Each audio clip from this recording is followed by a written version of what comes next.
Good morning, my little burgers. 13th of May today. Um, and we've got supposedly the King doing a speech for old Keir Starmer, which I don't think the King really wanted to do. But have a look at it yourself, make your own thoughts up. These are only my thoughts, just ramblings, but it's like it's a tactic by Keir to deflect from the annihilation that he took. And he still isn't an honourable person, and he still hasn't resigned, he still hasn't set out when he's leaving, which tells you the character of the man, or not a man, because real men take ownership. Yeah, he talks and says he takes ownership, but he won't take responsibility. Responsibility sometimes is you have to resign because that's for the greater good.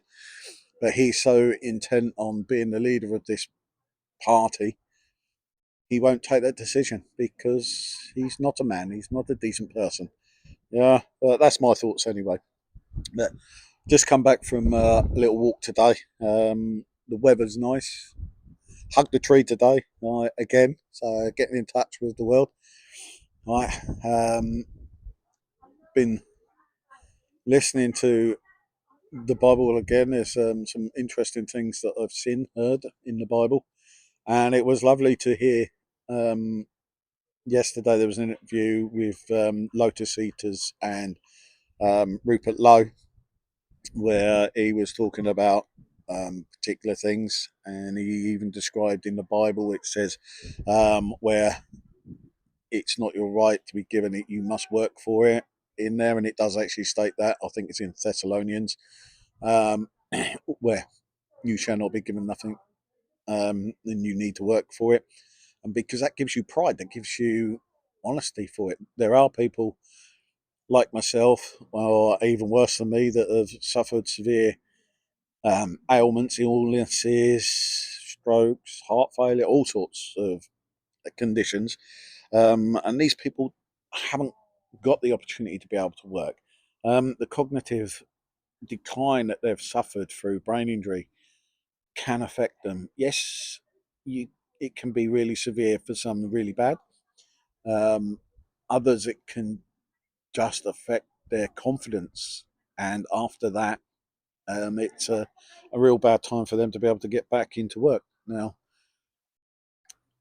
we're all good, decent people, and the people that have suffered these illnesses and ailments, they want to work. They don't want to be sat at home not getting nothing. Yeah, they want to be there. They want to pay their way. But like I've said many times, there's no system to help them, um, and I can't go over it again and again. But when the DWP actually decide to help get us back into work, then we'll appreciate what they do.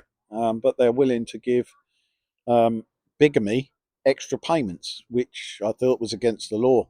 And if no one's seen it, DWP are now giving people double payments for having two wives rather than one. Now, how disgusting is that in a Christian nation where our law states that bigamy is a crime, yet our money has been wasted and given to people that believe in double marriages? Well, that shouldn't be allowed.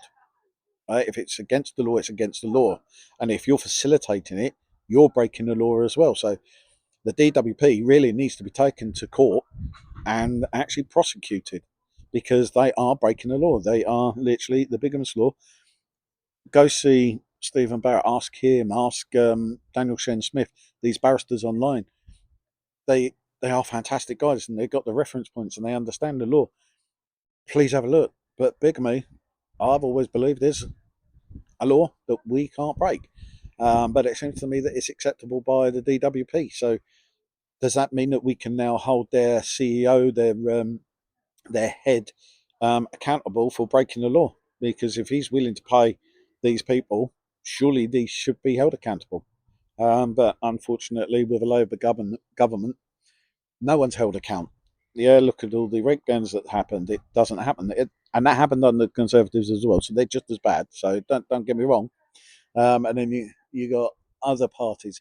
The only party that holds true values, morals, and decency to me is Restore. He's shown his true character, and character is made by just doing the right things. When you have someone like Nigel Farage, as much as he's come out and won a large area, do I trust him? No. Do I think he's good for the country? No.